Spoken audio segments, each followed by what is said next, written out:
That's right. The knowledge areas from an agile perspective. That sounds very curveballish, but I want to help those of you who don't know what knowledge areas are. I'm going to put something in the chat to help you.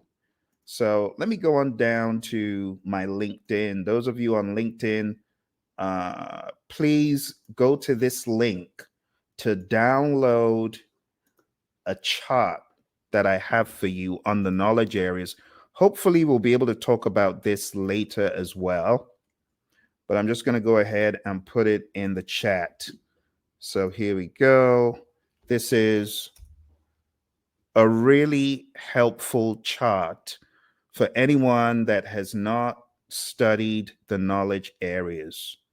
Anyone who hasn't studied the knowledge areas, take a look at the link that I just shared and go onto LinkedIn, download it, and it's going to be very helpful in summarizing the knowledge areas.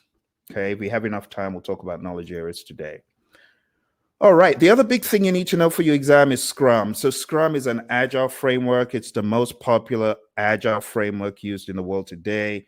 Definitely something you need to know for your PMP exam. And those of you taking the CAPM exam, it's also important that you understand all these things I'm talking about. It's just that the questions are written differently, but a lot of the subject matter intersects. You got to understand your 353 of Scrum, Scrum Master, Product Owner, developers, who are they, what do they do, the product backlog, the sprint backlog, the incremental, the PSI. You also need to understand the event, sprint planning, the daily Scrum, the sprint review, the retrospective, and the sprint itself, which is a container for those other events.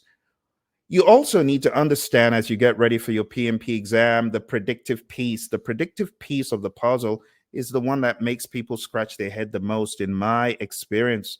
So you got to understand the 5 process groups,